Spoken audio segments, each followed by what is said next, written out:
വഖഫ് സ്വത്തുക്കൾ രജിസ്റ്റർ ചെയ്യാനുള്ള കേന്ദ്ര സർക്കാരിന്റെ ഉമ്മീദ് പോർട്ടലിൽ മുനമ്പം ഭൂമി രജിസ്റ്റർ ചെയ്തത് നിയമസഭാ തെരഞ്ഞെടുപ്പ് ഫലം പുറത്തു വന്നതിന് പിന്നാലെ മുത്തവല്ലിമാർ അപ്ലോഡ് ചെയ്യാത്ത വഖഫ് സ്വത്തുക്കൾ വഖഫ് ബോർഡ് നേരിട്ട് അപ്ലോഡ് ചെയ്യുന്നതിനുള്ള തീരുമാനം മെയ് 6-ന് വഖഫ് ബോർഡ് എടുത്തു. ഇതിന്റെ അടിസ്ഥാനത്തിൽ മെയ് 16-ന് മുനമ്പം ഭൂമി പോർട്ടലിൽ അപ്ലോഡ് ചെയ്തു. പുതിയ സർക്കാരോ മന്ത്രിമാരോ അറിയാതെയാണ് ഉമ്മീദ് പോർട്ടലിലെ അപ്ലോഡിംഗ് നടന്നതെന്ന സൂചനയാണ് അപ്ലോഡിംഗ് തീയതി നൽകുന്നത്. മുഹമ്മദ് അസ്ലം വിശദാംശങ്ങളുമായി. അസ്ലം, ഒരു അസാധാരണ നടപടിയോ അല്ലെങ്കിൽ അസ്വാഭാവികതയോ ഇതിനകത്ത് നിലനിൽക്കുന്നുണ്ട്. എന്നുവെച്ചാൽ ഒരു സർക്കാർ ഇല്ലാത്ത സമയത്ത് നോക്കിയാണ് ഈ പോർട്ടലിൽ ഈ ഭൂമി രജിസ്റ്റർ ചെയ്തിരിക്കുന്നത് എന്ന് വ്യക്തമാക്കുന്നത് ആ തീയതിയാണ്. അപ്പോൾ എന്ത് സംഭവിച്ചു എന്നാണ് പ്രാഥമികമായി നോക്കുമ്പോൾ നമുക്ക് മനസ്സിലാക്കാൻ കഴിയുന്നത്? അസ്ലം, വഖഫ് സ്വത്തുക്കൾ പൂർണ്ണമായും എല്ലാ വഖഫ് സ്വത്തുക്കളും ഈ പോർട്ടലിൽ രജിസ്റ്റർ ചെയ്യേണ്ടതാണ്.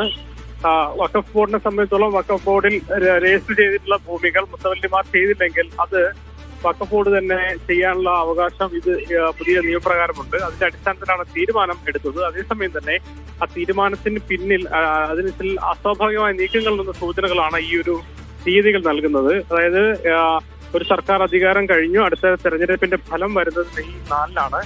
ആ 4-ന് ശേഷം 6-ാം തീയതിയാണ് വഖഫ് ബോർഡ് യോഗം ചേർന്ന് ഇത്തരത്തിൽ മുത്തവല്ലിമാർ തന്നെ അപ്ലോഡ് ചെയ്യാവുന്ന ഒരു തീരുമാനം വഖഫ് ബോർഡിന്റെ തീരുമാനമായി എടുക്കുന്നത്.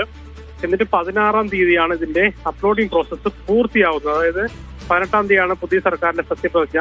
ആ സത്യപ്രതിജ്ഞ അധികാരത്തിൽ വരുന്നതിന് മുമ്പ് തന്നെ ഈ നടപടികൾ പൂർത്തിയാക്കിയത്. കഴിഞ്ഞ വർഷം ജൂണിലാണ് ശരിക്കും ഈ ഉമ്മീദ് പോർട്ടൽ ഓപ്പൺ ആവുകയും അതിന്റെ അപ്ലോഡിങ്ങിന് വേണ്ടി 6 മാസം അപ്ലോഡ് ചെയ്യാൻ പറയുകയും ചെയ്തത്. ആ അർത്ഥത്തിന്റെ ഡിസംബർ 6-ഓടുകൂടി അതിന്റെ കാലാവധി അവസാനിച്ചായിരുന്നു. പിന്നീട് വീണ്ടും വഖഫ് ബോർഡിന്റെ അടക്കം മറ്റ് ആവശ്യങ്ങൾ പരിഗണിച്ചുകൊണ്ടാണ് നീട്ടിക്കൊടുത്തിരിക്കുന്നത്. അതായത് കഴിഞ്ഞ ജൂൺ മുതൽ തന്നെ ഒരു പക്ഷേ അപ്ലോഡ് ചെയ്യുകയാണെങ്കിൽ സമയം ഉണ്ടായിരുന്നിട്ടും സർക്കാർ പൂർത്തിയായി ഇറങ്ങിയതിനു ശേഷം പുതിയ സർക്കാർ വരുന്നതിന്റെ ഇടയ്ക്കുള്ള ഒരു കാലയളവിലാണ് ഈ നടപടികൾ മുന്നോട്ട് പോയത്. ഇന്നലെ മുഖ്യമന്ത്രി തന്നെ ഇക്കാര്യത്തിലൊരു കഴിഞ്ഞ സർക്കാർ പോകുന്ന സർക്കാർ വെച്ച ഒരു പണിയാണ് എന്ന രീതിയിൽ വിമർശനം ഉന്നയിച്ചിരുന്നു. ഈ തീയതികൾ കൂടി വരുമ്പോൾ ആ നടപടികളിൽ ചില അസ്വാഭാവികതകളുണ്ട് എന്ന് സൂചനകൾ വരുന്നുണ്ട്. അതേസമയം തന്നെ ഏതെങ്കിലും നിയമപരമായ പ്രശ്നങ്ങൾ വഖഫ് ബോർഡിന്റെ നടപടിയിലില്ല എന്നും ചൂണ്ടിക്കാണിക്കുന്നു.